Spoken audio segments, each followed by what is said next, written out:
bom dia. São 8 horas e 16 minutos, terça-feira, 5 de agosto. Esta é a TV Senado, eu sou André Ricardo e você assiste agora ao Senado em Dia. Denúncia sobre CPI da Petrobras movimenta parlamentares. Congresso deve analisar hoje à noite veto sobre projeto que regulamenta criação de municípios. A audiência pública esta manhã debate política nacional de participação social e PEC prorroga Zona Franca de Manaus até 2073.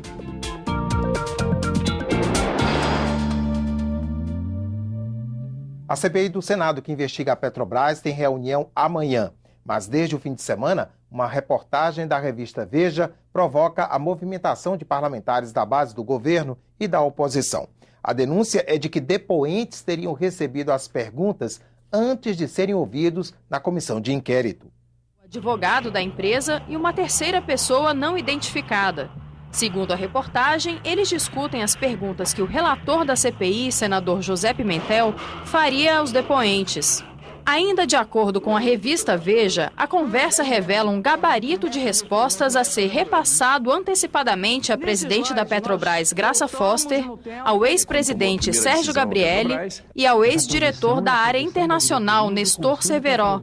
Por meio de nota oficial divulgada no domingo, o presidente da CPI, senador Vital do Rego, afirmou que foi surpreendido com as denúncias da revista Veja e que vai instaurar um procedimento para que os fatos sejam esclarecidos sem interromper os trabalhos da comissão. A oposição diz que não é suficiente. No plenário, o líder do Democratas cobrou o afastamento do relator José Pimentel. É como se perguntas, as toneladas, tivessem sido fabricadas para que o relator perguntasse de comum acordo com o depoente que estaria com as respostas prontas, previamente combinadas, em que ele seria uma parte da combinação. Se isso for verdade, Sua Excelência não tem condições de continuar relator, e muito menos essa CPI tem o direito de continuar.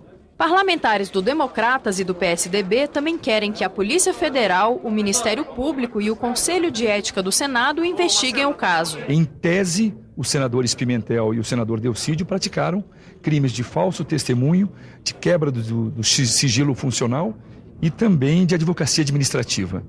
E todos os outros envolvidos, o Cerveró, a Graça Foster e o Gabrielli, incorreram nesses mesmos crimes. A oposição, que desde o início se recusou a participar da CPI do Senado, defende a anulação de todos os depoimentos já ouvidos. Por meio de nota à imprensa, o relator da comissão de inquérito negou qualquer orientação aos depoentes e afirmou que o plano de trabalho aprovado em maio já continha uma relação de perguntas a serem respondidas. José Pimentel também apresentou 2 requerimentos. Um solicita cópia da gravação divulgada pela revista Veja.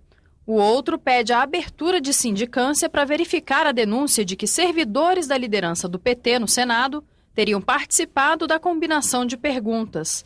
Esses requerimentos devem ser apreciados na reunião da CPI marcada para esta quarta-feira. O senador Delcídio do Amaral, citado na reportagem da revista Veja como intermediário entre parlamentares governistas, também divulgou nota sobre o caso. Segundo ele, a denúncia é pura disputa política, fundamentada em matéria jornalística baseada em um vídeo ilegal e editado sem contexto plausível.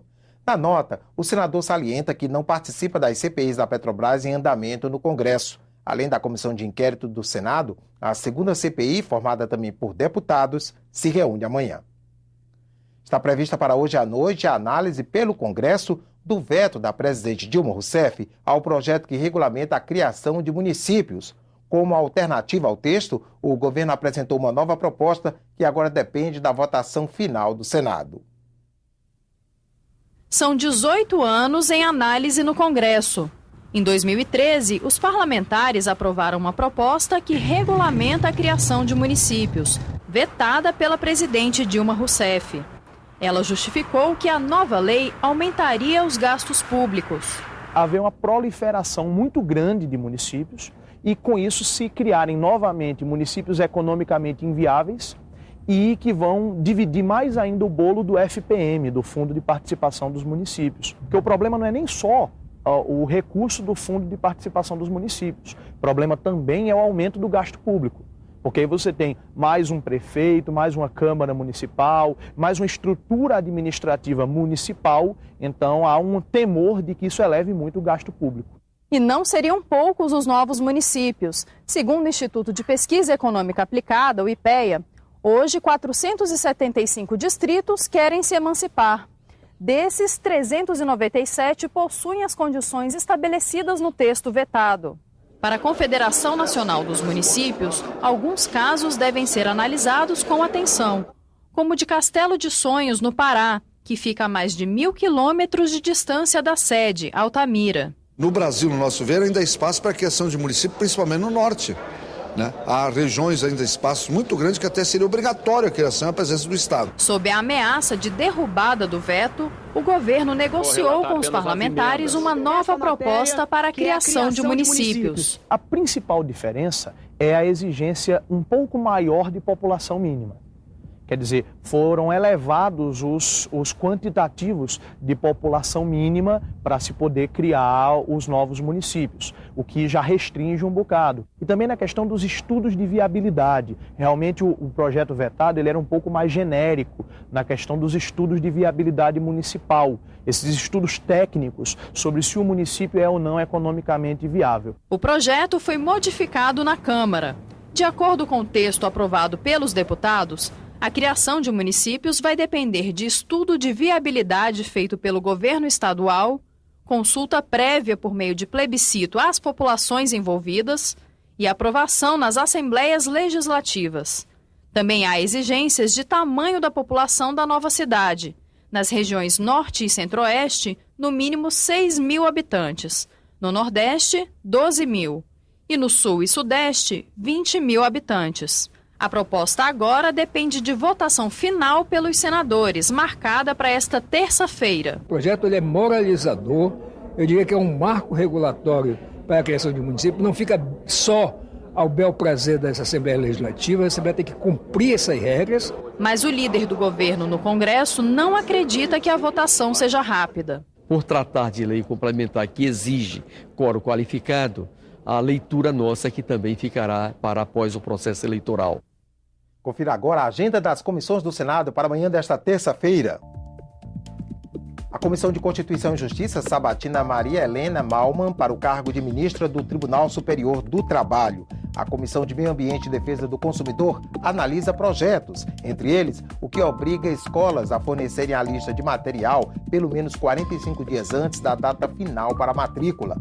Na Comissão de Assuntos Econômicos, o presidente do Banco Central, Alexandre Tombini, faz a visita trimestral para prestar contas sobre a política monetária do país. A Comissão de Direitos Humanos faz agora pela manhã audiência pública para debater a Política Nacional de Participação Social. 2 propostas tramitam no Congresso para sustar os efeitos do decreto que cria a política. Publicada no mês de maio, a legislação tem causado polêmica no Congresso.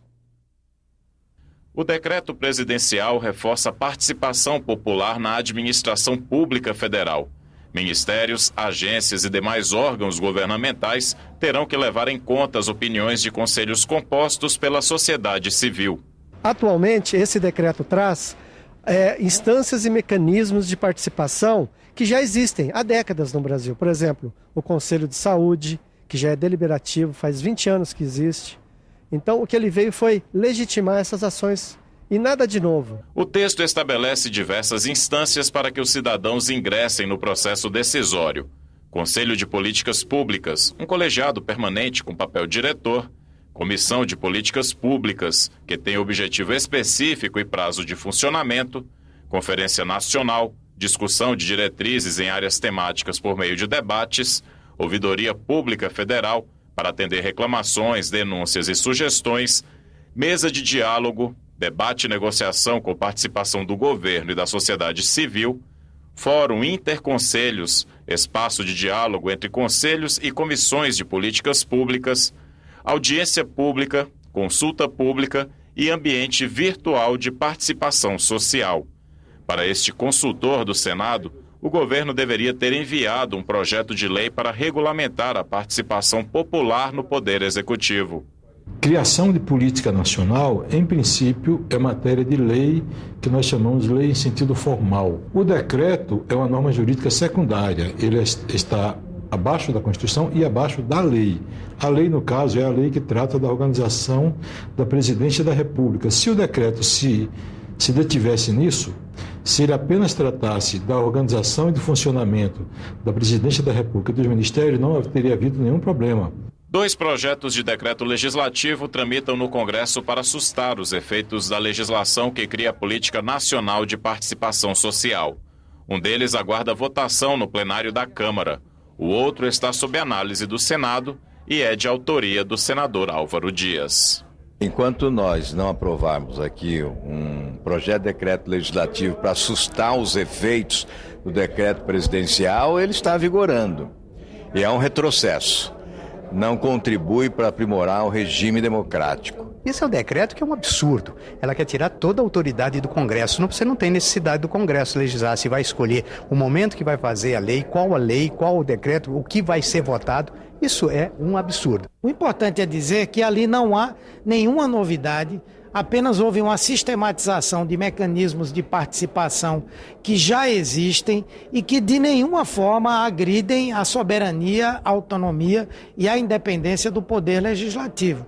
Então, se o governo resolver mudar a forma de implementar, se vai fazer por uma medida provisória ou por um projeto de lei ou manter um decreto, eu acho que é irrelevante. O importante é que o parlamento continue com a sua soberania preservada.